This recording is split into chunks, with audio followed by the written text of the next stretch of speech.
তান্ত্রিক, এই অসময়ে তুই আমাদের ডেকেছিস কেন? তোর কি মরণের ভয় নেই? যখন তখন তুই আমাদের ডাকিস। ধর থেকে তোর ঘর আলাদা করার শখ শিখেছি নাকি? না না, এমন কিছুই না। তোমরা রাগ করো না, আমি তোমাদের খুশি করব। আমাদের নাকি খুশি করবি? বেশ, তবে বল কেন ডেকেছিস আমাদের? আমি এই পৃথিবীর সবচেয়ে শক্তিশালী তান্ত্রিক হতে চাই। দয়া করে তোমরা আমাকে সাহায্য করো। শখ থেকে বাঁচি না। এই পেটনি, দেরি না করে ওর ঘাড়টা মটকে দে তো। ওর সাহস অনেক বেড়ে গেছে। আহা, তোমরা রেগে যাচ্ছ কেন? বললাম তো আমি তোমাদের খুশি করব। তোমরা যা চাইবে আমি তোমাদের তাই দেব। সত্যি বলছিস তো? যা চাইবো তাই দিবি? হ্যাঁ, সত্যি বলছি। বলো, কি চাও তোমরা? 10টা 5 থেকে 10 বছরের বাচ্চা চাই। তুই যদি আমাদের 10টা বাচ্চা খাওয়াতে পারিস, তাহলে তোকে আবার পৃথিবীর সবচেয়ে শক্তিশালী তান্ত্রিক বানিয়ে দেব। আমার বাচ্চাদের মাংস খেতে খুব ভালো লাগে। হি হি হি হি। আমার আবার মাংস অরুচি, আমি রক্ত খাবো। হি হি হি হি হি। বেশ, তাই হবে। যত তাড়াতাড়ি পারি আমি সেই ব্যবস্থা করব। তোমরা তাহলে এখন এসো, আমি ব্যবস্থা করে তোমাদের ডাকবো। গিন্নি, কলসি হাতে তুমি চললে কোথায়? কুয়া থেকে পানি আনতে যাচ্ছি। সে কি কথা? আমার লেটেল থাকতে তুমি পানি আনতে যাবে কেন? পানি আনা তো অজুহাত মাত্র। আসলে সকালে কুয়োর ধারে গ্রামের সবাইকে আমার ক্ষমতা দেখাতে যাই। বুঝতে পেরেছি। তুমি যে গ্রামের মোড়লের বউ, তাই দেখাতে যাও। হ্যাঁ, আসি আমি। এই লেটেল, হিসাবগুলো নিয়ে আয়। এত বড় গ্রাম, কিন্তু একটা মাত্র কুয়া। সকাল সকাল পানি নিতে এলেও বেলা গড়িয়ে যায়। সেই কথা ঠিকই বলেছেন ভাবি। এত সকাল সকাল পানি নিতে আসি, তবুও দেখি লম্বা লাইন পড়ে গেছে। কে জানে কখন আমাদের সময় আসবে। ওদিকে বাড়ির সব কাজ ফেলে রেখে এসেছি। বাড়ি গিয়ে সকালের কাজ শেষ করতেই দুপুর হয়ে যায়। এই সবাই সরে যাও, আমি পানি নেব। এই যে এসেছে একজন। গ্রামের মোড়লের বউ হয়ে যেন সকলের মাথা একদম কিনে নিয়েছে। সেই কোন সকালে এসে দাঁড়িয়ে আছি, আমরা পানি নিতে পারছি না, আর উনি সবার শেষে এসে কিনা এখন সবার আগে পানি নেবেন। হ্যাঁ, মোড়লের বউ হয়ে মাথা কিনে নিয়েছি। ক্ষমতা থাকলে তোমরাও কিনে দেখাও। এই সরো সবাই।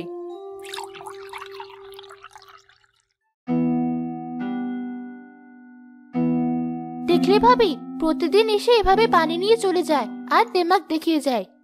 সে তো দেখাবেই ফকিরের ঘর থেকে গিয়ে মোড়লের ঘরে উঠেছে কিনা। ভালো বাড়ির মেয়ে হলে আর এমন করতো না। ছাড় সেসব, চল আমরা পানি নিয়ে বাড়ি চলে যাই, অনেক কাজ পড়ে আছে।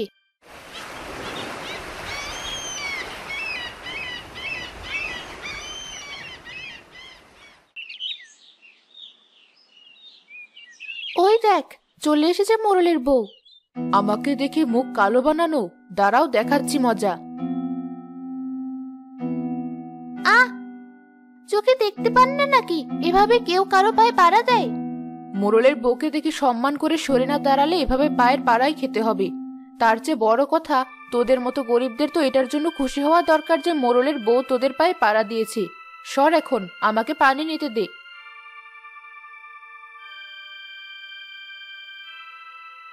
দেখলে ভাবি, আজও এসে আগে আগে পানি নিয়ে চলে গেল, আবার পাড়িয়ে অপমানও করলো। একে আর ছাড়া যাবে না। আচ্ছা, মোড়ল তো বিয়ে করেছে অনেকদিন হয়ে গেল, কিন্তু ওদের এখনো বাচ্চা হলো না। এটা তো তুমি ঠিক বলেছ, এই কথা তো আমার মাথায় আসেনি। কাল আবার আসতে দে ওকে, তারপর মজা বোঝাবো। কি বউ, এমন রাগে ফুঁসতে ফুঁসতে বাড়ি ফিরলে যে? কি হয়েছে তোমার? তা রাখবো না? ওই মোড়লের বউ প্রতিদিন পরে এসে আগে পানি নিয়ে যায়, আজকে আবার পায়ে পাড়া দিয়েছে, সাথে অপমানও করেছে। মোড়লের বউ বলে ওর খুব দিমাগ, সবার সাথে খারাপ ব্যবহার করে। ওসব মানুষের ব্যবহারে কষ্ট পেও না, আল্লাহ ওদের বিচার করবেন। এই তান্ত্রিক, তুই আমাদের আশা দিয়েছিলি ছোট বাচ্চা খাওয়াবি, এখনো তোর কোনো খবর নেই কেন? আমি চেষ্টা করছি, ব্যবস্থা করতে পারলেই তোমাদের ডাকবো। মনে রাখিস, বাচ্চা না পেলে তোকে চিবিয়ে খাবো আমরা। চল শাকচুন্নি। খুব তাড়াতাড়ি আমাকে একটা ব্যবস্থা করতেই হবে, না হলে ওরা আমাকে ছাড়বে না। ভাবি, আমরা তো অনেক কিছু পরিকল্পনা করে এসেছি, কিন্তু মোড়লের বউয়ের তো আজ দেখাই পাচ্ছি না। আর একটু অপেক্ষা কর, ঠিক চলে আসবে। মানুষকে জ্বালানোর বিষয় এসে পিছিয়ে থাকবে না। কাল ওদের জ্বালিয়ে বেশ মজা পেয়েছি, আজ গিয়ে আরো একটু জ্বালিয়ে আসি। মোড়লের বউকে দেখে হিংসা করার শখ ওদের মিটিয়ে দেব। কি গিন্নি, একা একা কি বলছো? আর তোমাকে দেখে বেশ খুশি মনে হচ্ছে। মোড়লের বউ আমি, খুশি তো থাকবই। আমার কি কোনো কিছুর অভাব আছে? তা তো বটেই। হ্যাঁ, কিন্তু এখন আর তোমার সাথে এসব বলে নষ্ট করার মতো সময় আমার নেই। আমি পানি আনতে যাচ্ছি।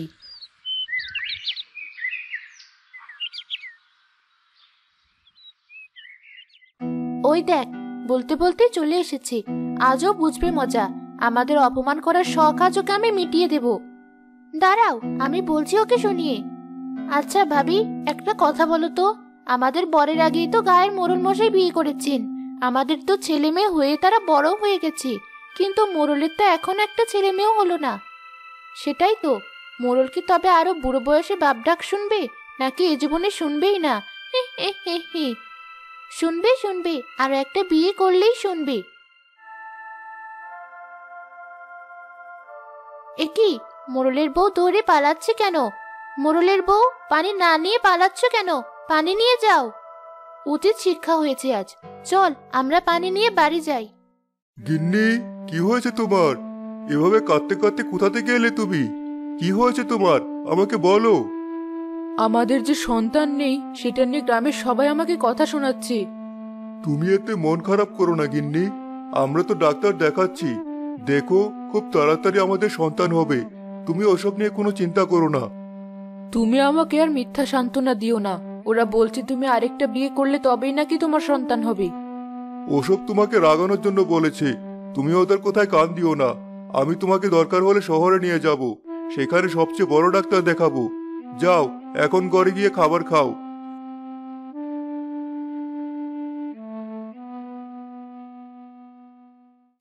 মোড়ল মশাই, যদি অভয় দেন তো আমি আপনাকে একটা কথা বলতে চাই।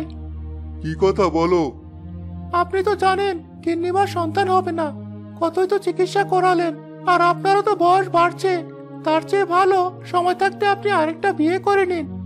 তুই আবার অনেক কাছের মানুষ, তাই এই কথা শুনেও আমি তোকে কিছু বললাম না। কিন্তু আর কোনোদিনও যদি এমন কথা উচ্চারণ করিস, তবে আমি তোকে দেখে নেব। আমার গিন্নিকে আমি অনেক ভালোবাসি। মাফ করবেন মোড়ল মশাই। ভাবি, চলো পানি নিয়ে আসি। আজ একেবারে আমার বাড়ি চলে এসেছো? হ্যাঁ, কাল মোড়লের বউকে অপমানের শোধ দিতে পেরে খুব মজা লেগেছে। তাই তোমার বাড়ি চলে এসেছি একটা ফন্দি বানাতে। যদি আজ আবার আসে তবে আজকেও তাকে অপমান করব। ঠিক আছে, চলো।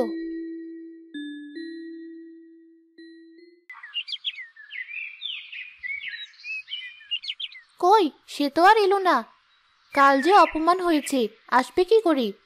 তা যা বলেছ, তবে সে না আসলেও আমরা আজ যাবো। ওর গা আজ আমরা জ্বালিয়ে দিয়ে আসবো। বলিস কি? তা গিয়ে কি বলবো? সে তুমি আমার উপর ছেড়ে দাও, যা বলার গিয়ে আমি বলবো। চলো। এ কি, আমার বাড়িতে তোমাদের কি চাই? কালকের ব্যবহারের জন্য ক্ষমা চাইতে এসেছো নিশ্চয়ই। ক্ষমা চাইতে কেন আসবো? আমরা কি ভুল কিছু বলেছি? আমরা তো এসেছি আপনাকে দেখতে। যে মোড়লের বউ প্রতিদিন আসে, সে আজ এলো না। কিছু হলো কিনা তাই দেখতে এলাম। আমি তো ভাবলাম একদিনে আবার মা হয়ে গেল কিনা। তা আসি, আপনি তো দেখি ঠিকই আছেন। এই চল। হ্যাঁ চলো। গিন্নি, ওরা এসেছিল কেন? আর তুমি এভাবে কাঁদছো কেন? ওরা কাল ওখানে অপমান করেও থামেনি, আজ বাড়িতে এসে আবার আমাকে অপমান করে গেছে। এই অপমান আমি আর সহ্য করতে পারছি না। তুমি কিছু করো, না হলে আমাকে আর বাঁচাতে পারবে না। ঠিক আছে, দেখি কি করা যায়। তুমি ঘরে যাও। লেটেল, আমার গিন্নির চোখের পানি আমি আর সহ্য করতে পারছি না। তুই কিছু একটা ব্যবস্থা কর। মোড়ল মশাই, আমি একজন তান্ত্রিকের খোঁজ জানি। অনেক বড় তান্ত্রিক সে, অনেক অসাধ্য সে সাধন করতে জানে। আপনি একবার গিন্নিমাকে নিয়ে তার সাথে দেখা করে আসুন। ঠিক আছে, তবে তাই করব। কালই সেখানে যাব আমরা। গিন্নি, তুমি আর কেঁদো না। আমরা কাল এক জায়গায় যাব, দেখবে আমাদের সব সমস্যার সমাধান হয়ে যাবে। বল, কি সমস্যা তোদের? আমাদের বিয়ে হয়েছে অনেক বছর, কিন্তু আমাদের কোনো সন্তান হয় না। আমাদের একটা সন্তান চাই। হ্যাঁ বাবা, দয়া করুন, আমাদের আমাদের একটা সন্তান চাই। সন্তান তো হবে, কিন্তু তার জন্য কঠোর এক পথ পাড়ি দিতে হবে, যা তোরা পারবি না। আমরা সব পারবো, যত কঠিন পথ হোক না কেন। আপনি বলুন আমাদের কি করতে হবে। আমার কাছে এক শাকচুন্নি আর এক পেতনি আছে। তোদের দুজনের শরীরে ওদের দুজনের জায়গা দিতে হবে। ওরা 1 বছর তোদের শরীরে থাকবে আর ওদের পছন্দের খাবার খাবে। বেশ, তবে তাই হবে। আপনি তাই করুন, আমাদের কোনো আপত্তি নেই। বেশ, আমি তাহলে ওদের ডাকছি। তবে মনে রাখিস, ওরা যা খেতে চাইবে তাই খাবে। এতে তোদের অসুবিধা হলেও আমার আর কিছুই করার থাকবে না। আমি কিন্তু আর ওদের ফেরাতে পারবো না।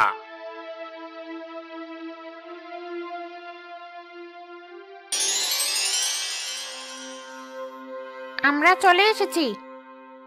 বেশ, তাহলে এবার ওদের শরীরে মিশে যাও। আমি মহিলার শরীরে যাচ্ছি, তুই ওই লোকের শরীরে যা। বেশ, এবার তাহলে বাড়িতে যা। আজ প্রথম এলাম, আর আজকেই একটা বাচ্চা না খেলে হয়? চল গিয়ে একটা বাচ্চা ধরে আনি। বেশ, তাই চল। এই রাজু, অনেক তো খেলা করলি বাবা, এবার ঘরে আয়। এমন ভর সন্ধ্যা করে গিয়েও খেলি? আর একটু খেলে আসছি মা, মাঠে এখনো অনেকটা আলো আছে। তুমি বাড়ি যাও, আর একটু পরেই আমি চলে আসবো।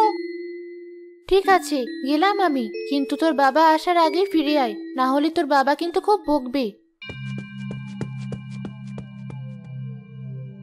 ওই তো, ওই ছেলেটা বেশ মোটা তাজা আছে, শরীরে বেশ ভালো পরিমাণ মাংস আর রক্ত আছে মনে হচ্ছে।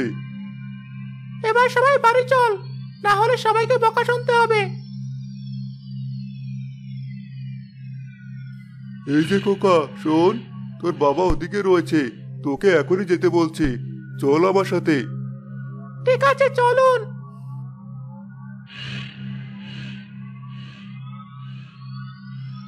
আচ্ছা, আপনি আমাকে কোথায় নিয়ে যাচ্ছেন? আমার বাবা কোথায়? অনেক বেশি কথা বলছিস তুই। তোর রক্ত দিয়ে তৃষ্ণা মিটিয়ে নেই, তাহলে আর কোনো কথা বলতে পারবি না।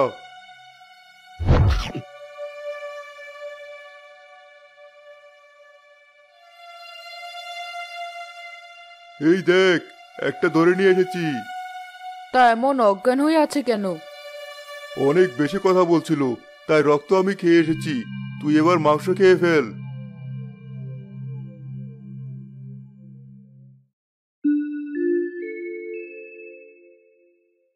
বাউ, রাজু কোথায়? এখনো মাঠ থেকে বাড়ি আসেনি?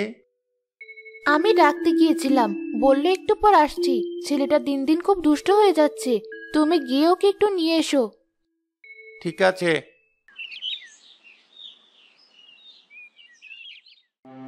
কি, মাঠে তো কেউ নেই, বাড়িতেও রাজু নেই, তাহলে গেল কোথায়? এদিক ওদিক একটু দেখি। রাজু, রাজু, রাজু, না, কোথাও তো দেখতে পাচ্ছি না। নাকি আমি আসতে আসতেও বাড়ি গেছে? গিয়ে দেখি তো।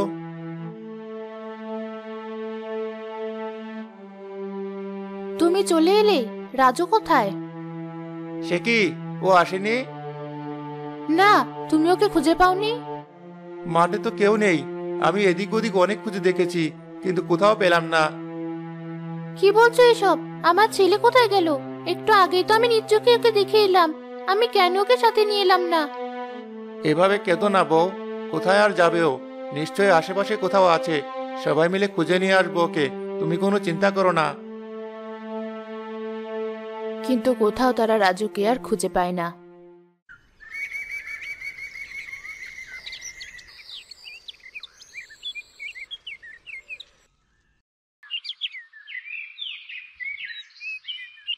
আজ কাজে আসতে বেশ দেরি হয়ে গেল। মোড়ল মশাই যে কি বলবে কে জানে। এক কাজ করি, বাড়ির সামনে দিয়ে না গিয়ে আমি বরং বাড়ির পিছনে দিয়ে ঢুকি। তারপর মোড়ল মশাই সামনে পড়লে বলবো অনেকক্ষণ হলে এসেছি, বাড়ির পিছনে দিয়ে কাজ করছিলাম। আর যদি না পড়ে তবে কিছুই বলবো না। কি, বাড়ির পিছনে এসব কিসের হাড় পড়ে আছে? দেখে তো কোনো পশুর হাড় মনে হচ্ছে না। তবে এগুলো কিসের? আর মোড়ল মশাই যদি কোনো পশু জবাই করতেন তবে তো আমাকে সাথে নিয়েই করতেন। তাহলে এগুলো এখানে এলো কি করে? মনে হয় কেউ ফেলে গেছে। আমি এগুলো নিয়ে ফেলে দিই, তাহলে আর কারো কথা শুনতে হবে না। কাল রাতে খুব তৃপ্তি করে ওই কচি ছেলেটার শরীরের মাংস খেয়েছি। আজ আরেকটা খেলে কিন্তু মন্দ হয় না। তা যা বলেছিস। আর ওই কচি ছেলের রক্ত খেয়ে আমার আরো রক্ত খেতে ইচ্ছে করছে। এখন এসব কথা আর বলতে হবে না, দেয়ালেরও কান আছে। সেই কখন থেকে বারান্দায় বসে আছি, মোড়ল মশাইয়ের এখনো কোনো খবর নেই। অন্যদিন হলে তো এত বেলায় কাজ করিয়ে অস্থির করে ফেলতো। আজ তার কোনো পাত্তাই পাওয়া যাচ্ছে না। কিরে, একা একা কি বিড়বিড় করছিস? ও কিছু না, চলুন মোড়ল মশাই, আজ তো তালুকদারের কাছে যাওয়ার কথা।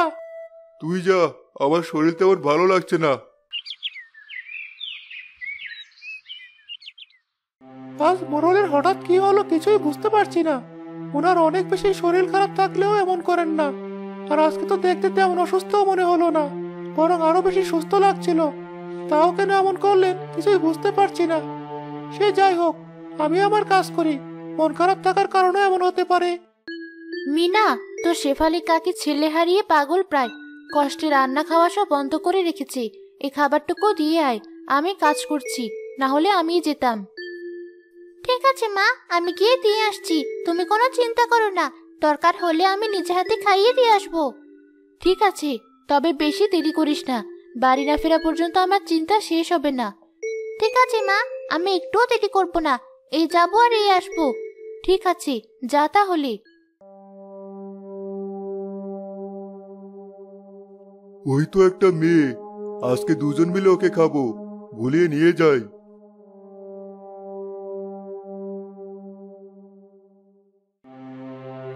মেয়েটা সে কখন গেল, এখনো ফিরে এলো না। বললো তো যাবে আর আসবে, কিন্তু এত সময় হওয়ার পরও তো কোনো দেখাই নেই ওর। নিজে গিয়ে ওকে নিয়ে আসি, আর রাজুর মাকেও একটু দেখে আসি।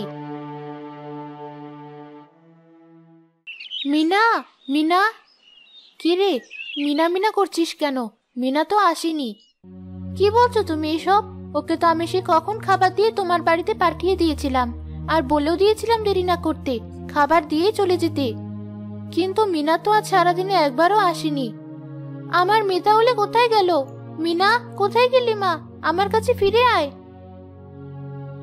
কান্নাকাটি করে সময় নষ্ট না করে তাড়াতাড়ি ওর বাবাকে খবর দেই। আর চলো সবাই মিলে খুঁজি। আমার ছেলের মতো আর কোনো সন্তান এভাবে যেন নিখোঁজ না হয়। চলো সবাই।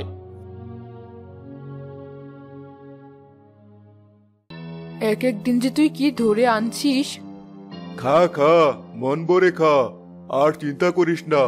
কেউ কিছু বুঝতে পারছে না, কাল আবার খাবো। এত খেলে মানুষ বুঝতে পেরে যাবে, সন্দেহ করবে, নজরদারি বাড়াবে। হ্যাঁ তাই তো, কাল আর একটা খাবো, তারপর অনেকদিন আর খাবো না। ঠিক আছে। আমার মেয়েকে কেউ খুঁজে পেল না। আমার দোষে আজ আমার মেয়েটা হারিয়ে গেল। কোথায় গেলি তুই? আমার কাছে ফিরে আয়। কিরে, তুই এমন মন খারাপ করে বসে আছিস কেন?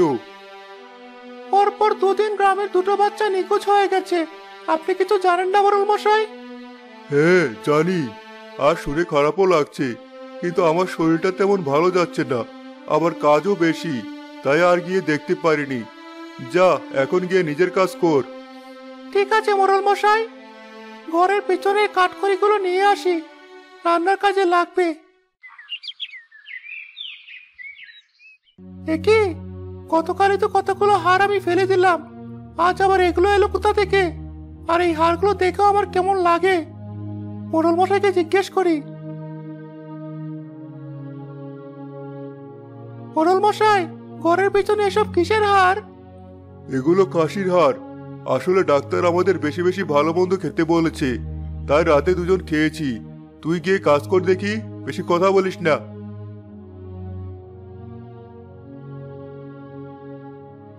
মোড়লের কথা আমার কেমন যেন বিশ্বাস হচ্ছে না, কিন্তু কি আর করা, বেশি কথা বললে আমার চাকরি থাকবে না, তখন না খেয়ে মরতে হবে। আমি গিয়ে আমার কাজ করি।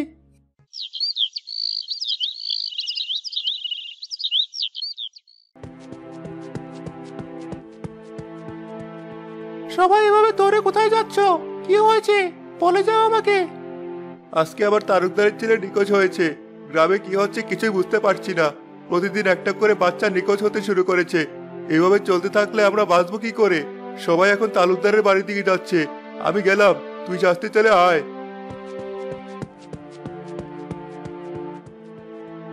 আমার কেন যেন মনে হচ্ছে মোরলের বাড়ির পেছনে এই হাড়ের সাথে এই বাচ্চাগুলো হারিয়ে যাওয়ার কোনো একটা সম্পর্ক আছে। দুদিন দুটো বাচ্চা হারিয়ে গেল, আর সেই দুদিনই মোরলের ঘরের পেছনে আমি হার পেলাম। হাড়গুলো দেখে আমার বেশ সন্দেহ হয়েছিল। এটা আর এড়িয়ে গেলে হবে না। আমি গিয়ে সবার সাথে একটু কথা বলি। কিছু হলে পরে নিজেকে আর ক্ষমা করতে পারবো না।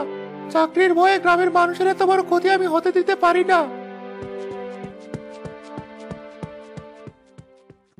এই গ্রামে এসব কি হচ্ছে? আমি কি করে আমার ছেলেকে বলে থাকবো? আমাদের আর এভাবে বসে থাকলে চলবে না, কিছু একটা করতে হবে।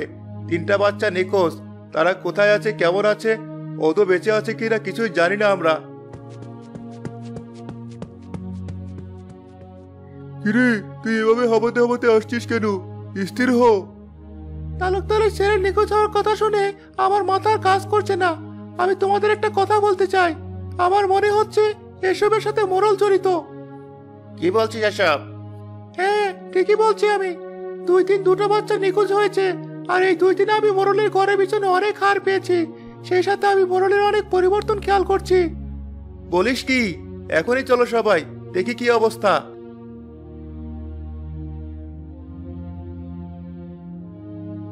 আরে সত্যি তো, আজও এখানে হার পড়ে আছে। তার মানে এদের সন্তানই বলে গ্রামের সবাই সন্তান খাওয়া শুরু করেছে। চলো, আজ ওদের ছাড়বো না। ছেড়ে দাও, ছেড়ে দাও আমাকে। এই গ্রামে তোদের কোনো জায়গা হবে না, বেরিয়ে যা তোরা। আর যদি কোনোদিন এই গ্রামে তোদের দেখি, তাহলে সেদিন তোদের মেরে ফেলবো।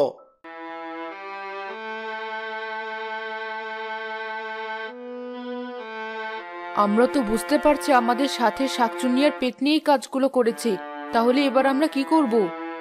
তান্ত্রিকের কাছে চলো, দেখি কোনো উপায় করা যায় কিনা।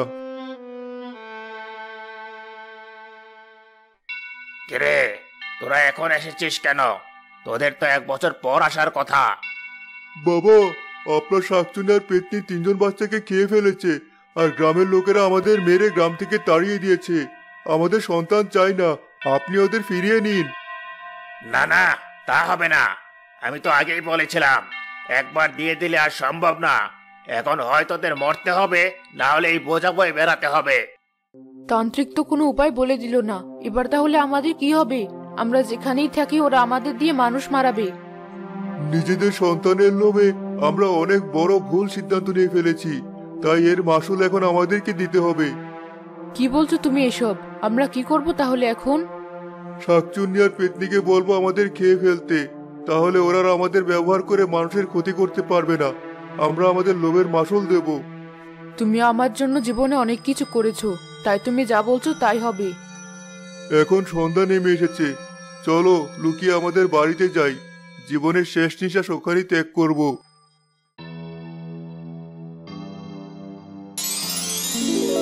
কিরে, তোরা আমাদের ডেকেছিস কেন?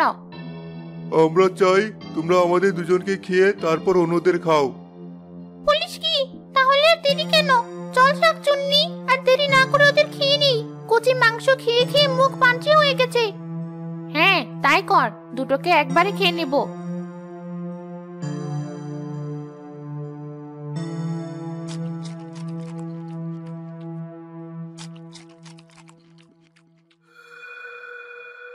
এই হুজুকের মাথায় আমরা এটা কি করলাম?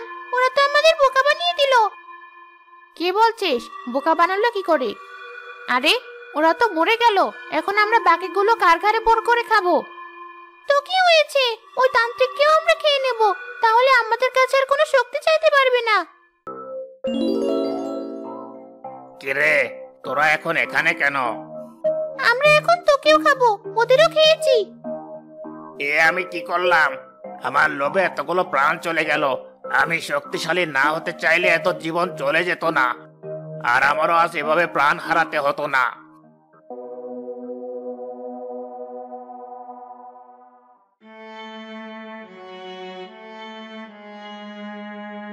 এই জন্যই বলে লোভে পাপ পাপই মৃত্যু।